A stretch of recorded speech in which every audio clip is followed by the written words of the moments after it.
Good morning.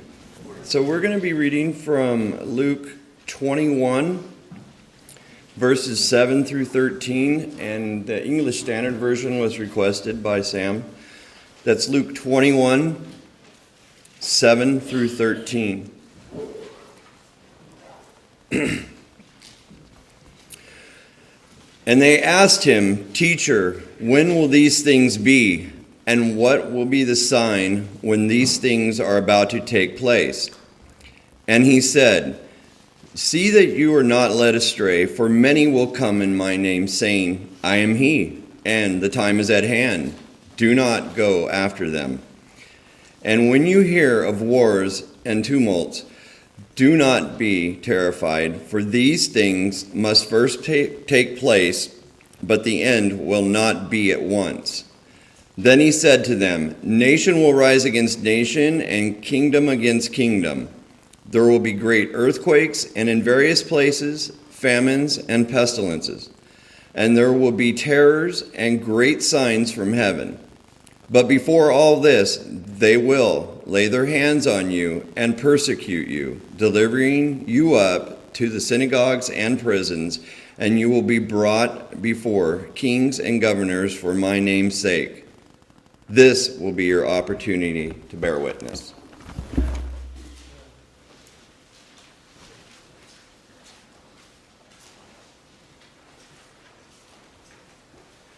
Thanks, Brian. Good morning, everyone. It's good to be here with you all. Looks like we have several visitors here with us this morning. We're thankful that you are able to come out and worship with us, and we hope that you stick around so we can get to know you better after services. I also wanted to say that I really appreciated what Vance had to say at the Lord's table this morning. Good job, Vance. But what I did want to say is that I haven't been to Hawaii once, so if you're going to feel sorry for anyone, feel sorry for me, not for Vance. And certainly don't feel sorry for Britt and Vicky, who are going to be going there again this month. So in Luke chapter 21, Jesus is telling his disciples about how they will know when the fall of Jerusalem and when the destruction of the temple is about to happen. He also tells them what they ought to do in the midst of what would be a great persecution. And so we see that Jesus tells them numerous things, which obviously we must be careful in making application of today as we understand that these are things that have already come to pass. But one of the things he tells them that I find to be impressive is seen in verse 13. Because after telling them all these things that would happen, Jesus says to his disciples, "This will be your opportunity to bear witness." And what's so encouraging and interesting to me is that with poverty, natural disaster, wars and terrors from heaven on the horizon, and not to mention the fact that they would be captured by their government and delivered up to stand before them, in the midst of all this, Jesus says that this would be their opportunity to bear witness. This would be their chance. And so it's important for us to see that this was an opportunity for something good, something that would be pleasing to God and achieve his purpose. However, we also have to take a step back and look at the other side of the picture, as we realize that this would no doubt be an opportunity for Satan to discourage the faith of some, of many. And even today, we live in a society, we live in a day and age that is full of spiritual opportunities, full of opportunities to bear witness. But our adversary still today remains extremely opportunistic. And so I have a challenging question to ask ourselves this morning. And that is, will we be outdone? Will we be outdone? That question is meant to evoke competitiveness. I have a question. How many of us here this morning have ever been described or would describe ourselves at any given point, maybe even currently, as being competitive? Anybody here describe themselves as competitive? Okay, I know lots of you are lying out there. I know lots of us are competitive. A lot of us have a competitive spirit. Well, now I don't have to give this sermon. The whole sermon crumbles now because nobody raised their hand. I know that a lot of us are competitive. I hear people describe themselves as being competitive. And I was thinking about that as I was growing up, and being competitive, that was almost an emotion in and of itself for me. It was something that I had to learn to control, because I still am extremely competitive, but I was even more so when I was growing up, and as I was playing basketball. That was my sport. And I remember I would cry after every game that we lost. And I remember one game I was so frustrated that we were losing, I went and tackled another player. And this is basketball we're talking, it's not football.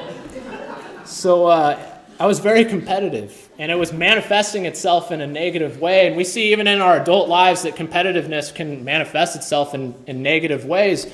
I even think of the disciples as they're arguing about who would be greater in the kingdom of heaven. This is a competitive thing. This is a competitive conversation. We look at the Pharisees, and that was certainly a competitive religious environment. We think of things such as covetousness, and that so often can be traced back to simple competitiveness as you look at somebody that has something you want, and you want to be better than them. You want to one-up them.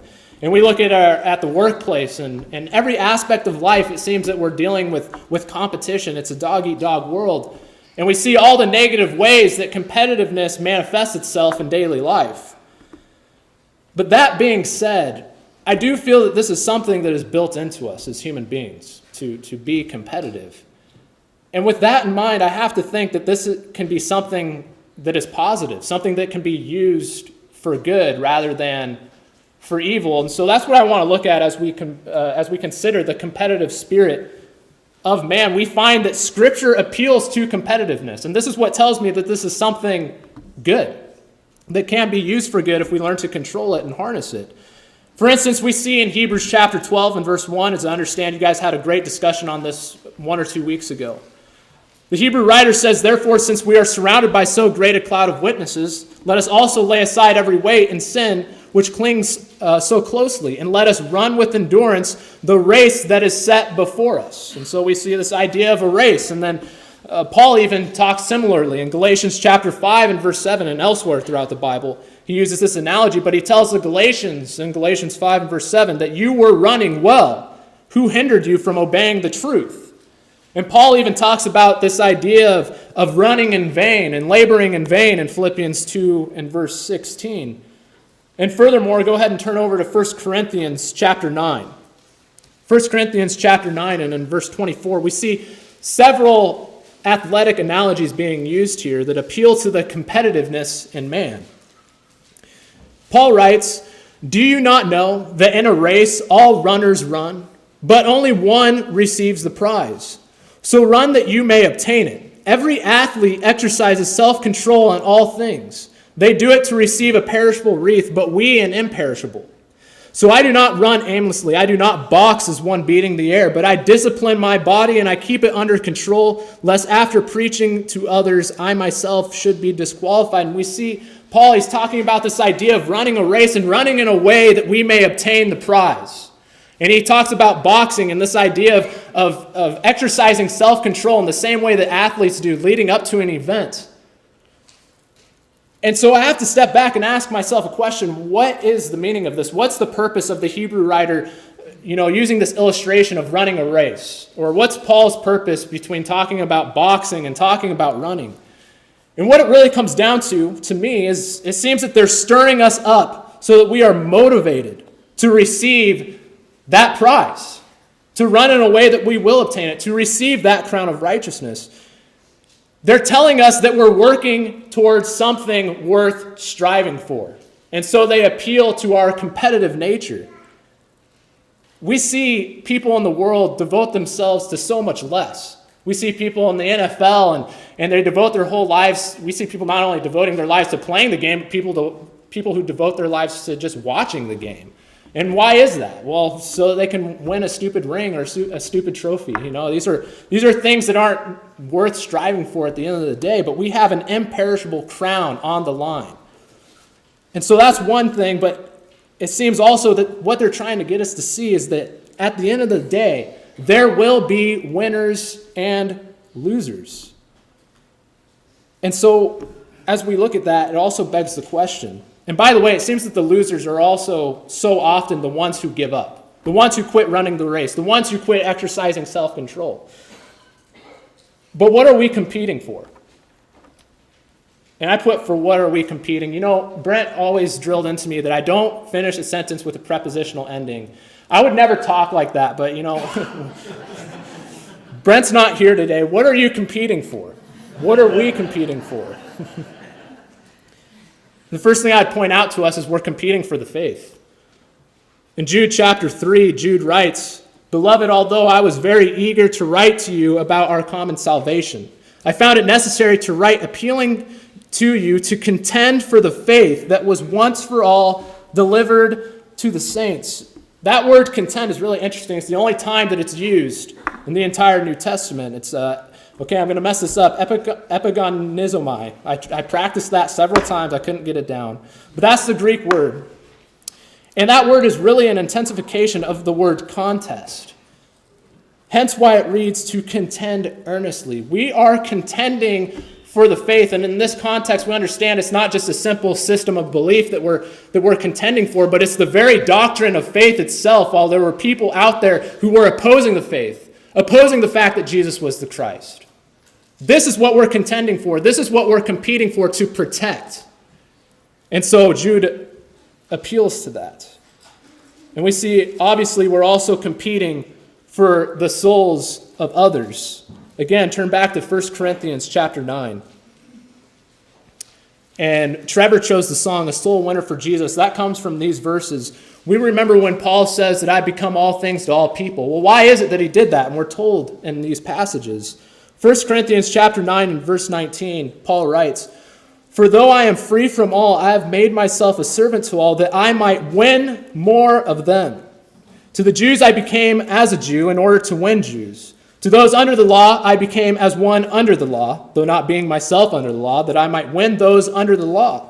To those outside the law I became as one outside of the law, not being outside the law of God, but under the law of Christ, that I might win those outside the law. To the weak I became weak, that I might win the weak. I have become all things to all people, that by all means I might save some." Paul says the reason he became all things to all people is so that he can play a part in winning a soul for God. This is what we're competing for. We're competing for the souls of men, the souls of women. And with that, we also understand that we're competing for our very own souls. And again, we saw that in verses 24 through 27, where Paul is urging them to run in a way that they may obtain that imperishable crown and to exercise self-control, to make sure you're not living life aimlessly or boxing as one who beats the air. And I also think about what Paul writes to Timothy in 2 Timothy 4:8 when he's talking about how he's fought the good fight. He's finished the race. He's kept the faith. He says, "Finally, there's laid up for me a crown of righteousness that he'll receive, along with all those who loved his appearing." We're competing for our souls. And understand, when I say competing, I don't mean we're competing with each other. That's not what I'm getting at. And we could go too far with this analogy, and I don't mean to make a game out of spiritual matters. That's not my point. But what we're doing is we're competing against the opposition. And we ask, who is the opposition? Because if we don't compete, what we find is Satan. And Satan is the opportunist. Kind of interesting, you look up the definition to be opportunistic in the dictionary. It's defined as exploiting opportunities with little regard to principle or consequences. That's Merriam-Webster's dictionary. Does that not sound like Satan? In other words, he is someone who does not weigh eternal consequences. We see the Bible talk about the lake of fire that's reserved for the devil and his angels, and yet we still see Satan out there doing his thing, don't we? He doesn't care. He doesn't care about the eternal consequences. Nor does he regard the principles of God. But he sees an opportunity to tempt, and he jumps on it. And that's why Peter describes him as a roaring lion in 1 Peter chapter 5 and verse 8. He says, "Be sober, be watchful. Your adversary, the devil, prowls around like a roaring lion, seeking someone to devour. Resist him, firm in your faith, knowing that the same kinds of suffering are being experienced by your brotherhood throughout the world." And it's kind of interesting. It also makes me think of Job, when God asks him in chapter 1 and verse 7, he asks Satan, "From where have you come?" And what did Satan say to the Lord? He said, "From going to and fro on the earth and from walking up and down on it." Satan is looking for someone to tempt. Satan is looking for someone to lead astray. And we think about a lion and that analogy that Peter makes. A lion has no regard for principles or consequences, does he? When a lion is hungry, what does it do? He eats. And likewise, when he sees an easy kill, he attacks. He does not play fair, but will in fact take advantage of our weaknesses as he waits for us to let down our guard. And so I don't know if you can see, but there's a lion in there. And it actually reminds me of how somebody described a certain addiction. This addiction that they were describing to me, they said that it's a patient addiction. It's one that you think you have under control, but when you least expect it, that's when it pounces on you, and you're caught up in it all over again. This is how Satan operates. You know, that lion is sitting there in the tall grass, he's blending in, and he'll be as patient as he has to be as he is observing his prey. And eventually his prey is going to look around, he's going to think that he's safe, and he's going to stop paying attention, and that's the moment that the lion jumps out and feasts on his prey. And that's why we hear Paul say things like, "If anyone thinks he stands, take heed lest he fall." The moment we think we're immune from sin, the moment we think we're incapable of committing a sin, that's the moment we let our guard down, and that's the moment where we're susceptible to spiritual failure. This is why we must be sober-minded and vigilant, remaining firm in the faith, as Peter says, while actively resisting him. It's even James says in James 4 and verse 7. James says, "Submit yourselves therefore to God. Resist the devil, and he will flee from you." Again, I have another Greek word, anathistemi. And that means to set oneself against. This is the word that we see for resist. That word means to set oneself against, to oppose, to resist, to withstand. We need to set ourselves against the person who's opposing us. And that's Satan. We need to withstand him. We need to resist him. Why? Because we're competing against Satan for our own souls. And we must not give him an opportunity to be victorious. Because what we see is that he's also crafty.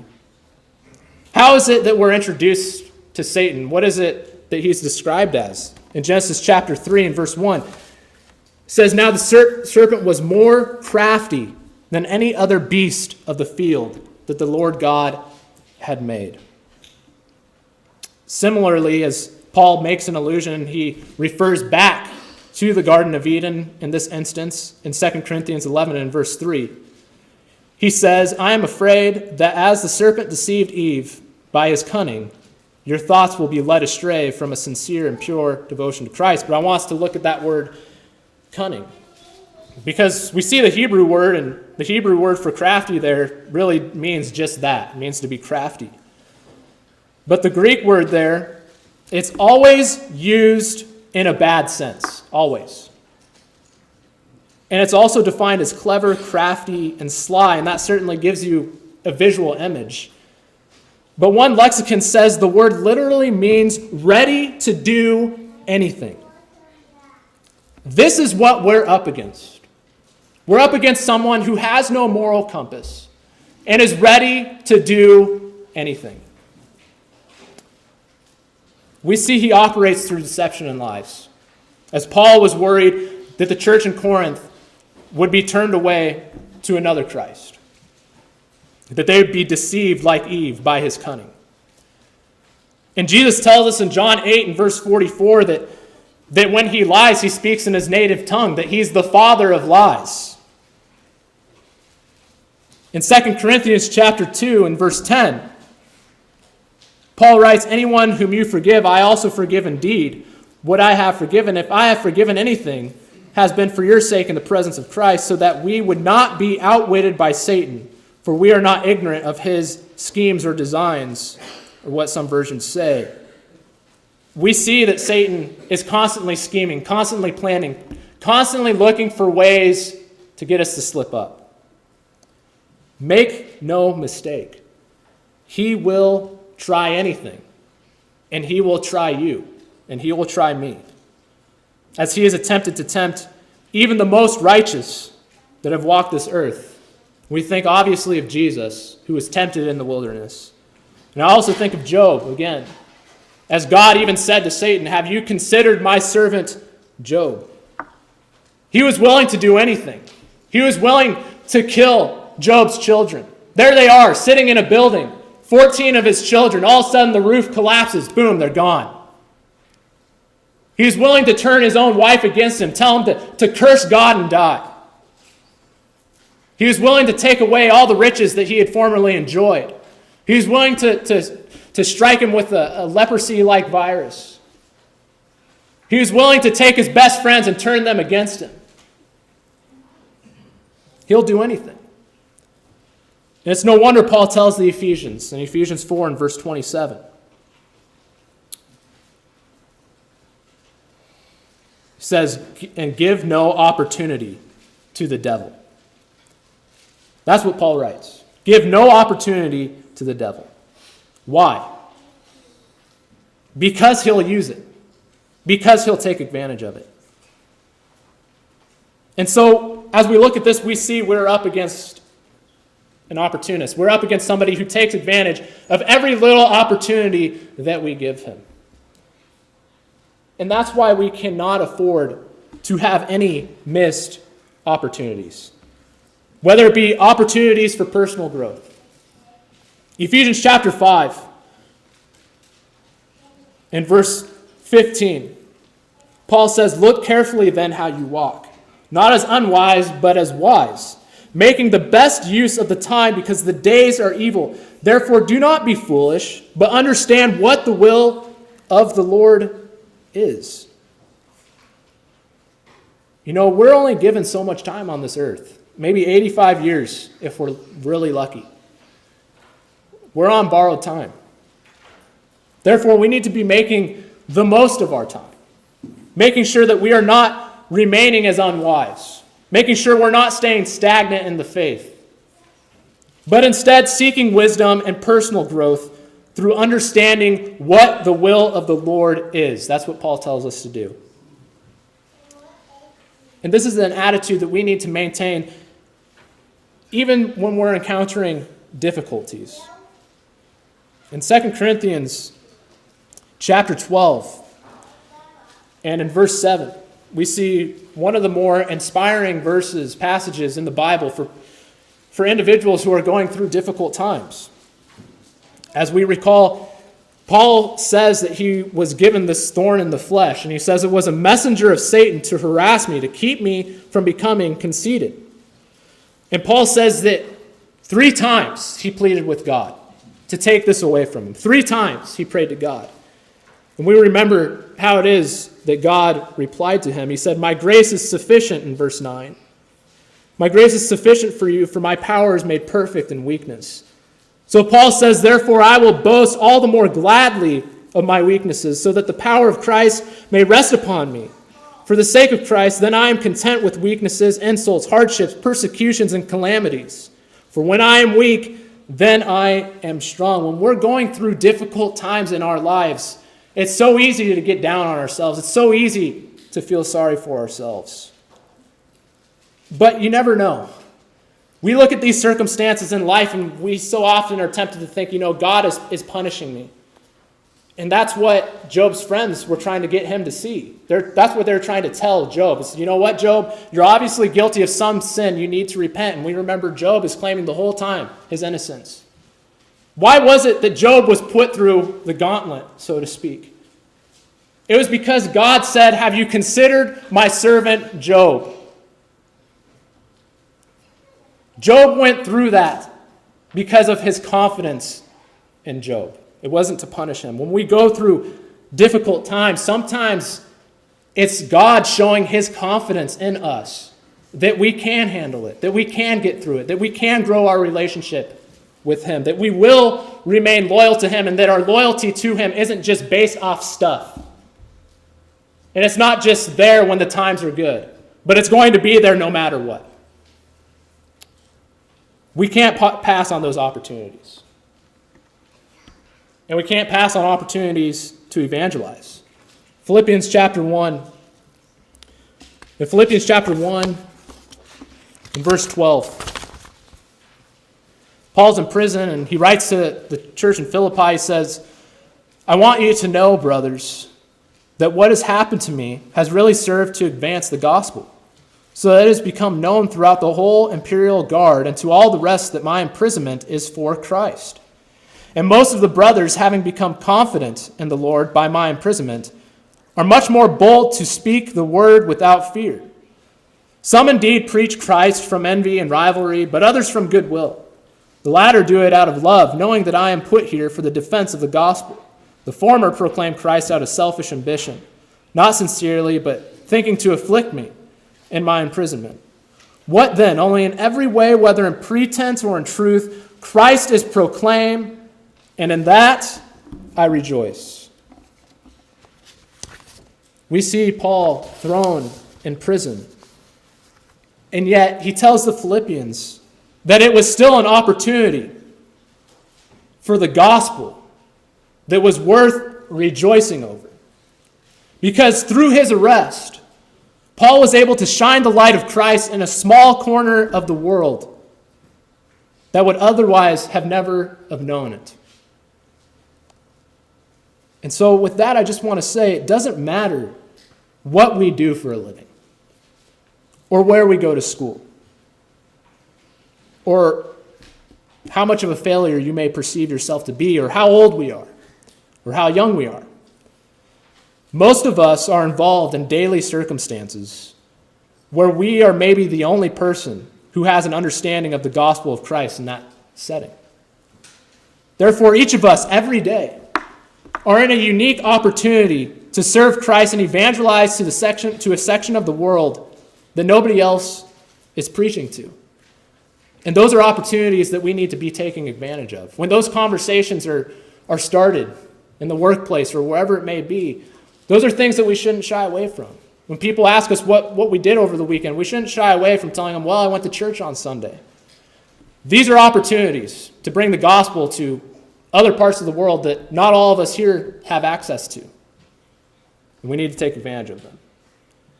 Furthermore, we need to take advantage of the opportunities that we have to do good to others. We know the passage in Galatians chapter 6 and in verse 9, when Paul says, let us not grow weary of doing good, for in due season we will reap if we do not give up. So then, as we have opportunity, let us do good to everyone, and especially to those who are of the household of faith. And I've used this before, and I'm sure you've heard it before.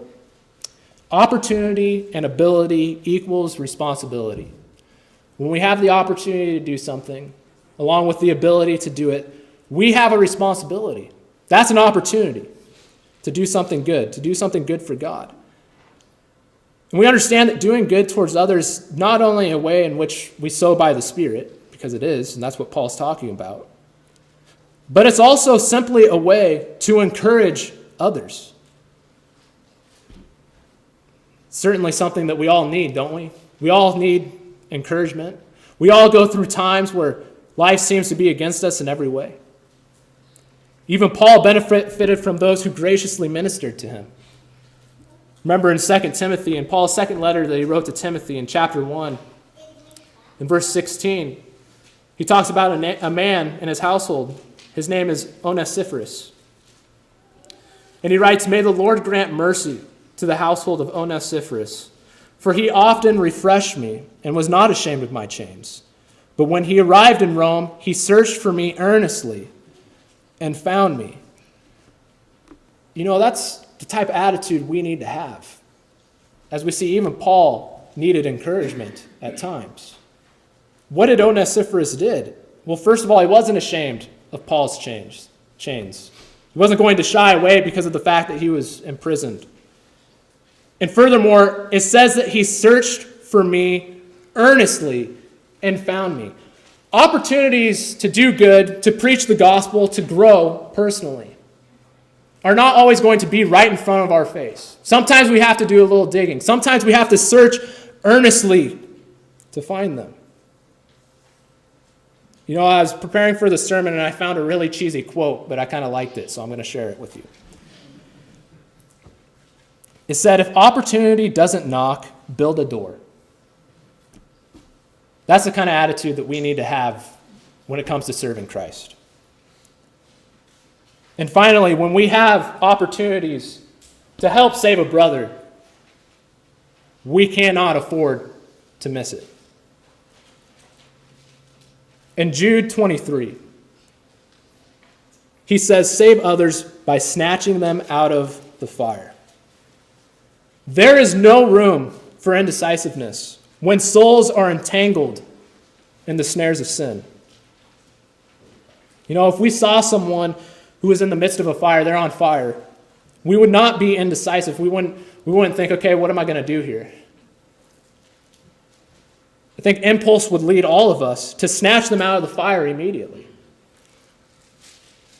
You know, I don't know what it is with me and fire. I told my story on a couple Wednesday nights ago about my days as a pyro. But I was thinking of another story that involves me and fire once again. And I was sitting on the countertop, and Mom likes candles. She had candles on the kitchen counter. And I was sitting on the countertop. I was about 15 or 16, as teenagers do. And I was talking to my oldest brother, Alec, and I was talking to my mom. My dad was in the other room watching TV, and that's important. We'll come back to that later. But I was sitting there, and all of a sudden, my brother saw smoke coming out of my back as I was talking to him. And luckily, it was in the middle of winter, and so I had just come inside from mowing the lawn or something, and so I was wearing about 5 or 6 shirts. I was wearing 5 or 6 layers. But nonetheless, I was on fire, and it did a number on that outer shirt. And luckily, Alec was there, and he patted out the fire. But the funny thing is, and we always give Dad a hard time about it whenever this story comes up, Dad had like the most delayed response ever, and he comes rushing into the room like he's a firefighter or something. And he's like patting out the fire that's already been patted out, and he rips the shirt off of me, right?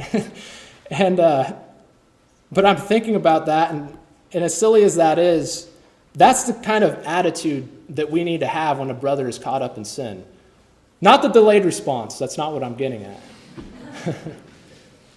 But the urgency, the seriousness, and doing everything we can, not just to make sure that the fire is out, but to make sure that it's not coming back.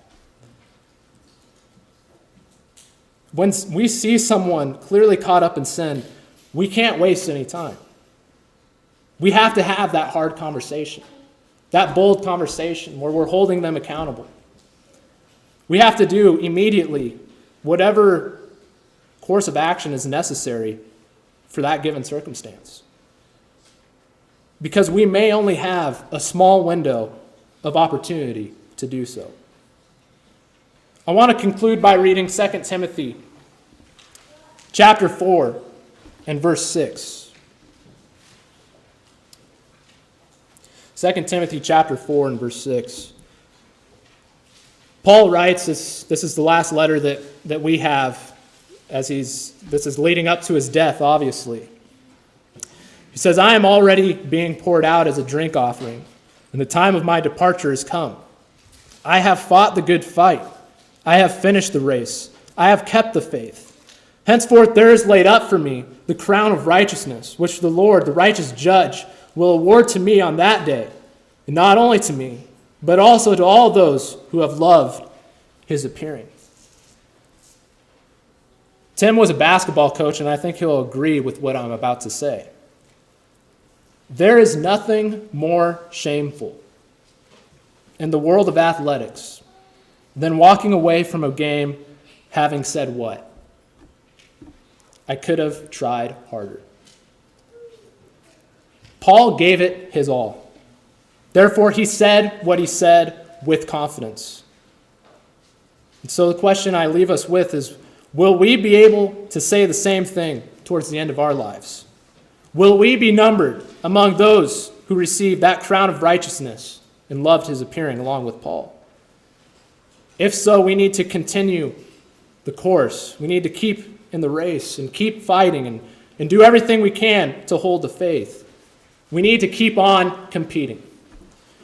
So if you're here this morning and you have some spiritual need, or you're ready to be baptized for the remission of your sins, or if you would like to set up a class with myself or even Brent during the week, we would love to do that. And you can talk to me as we stand up and sing the song of invitation or afterwards as we stand and sing the song.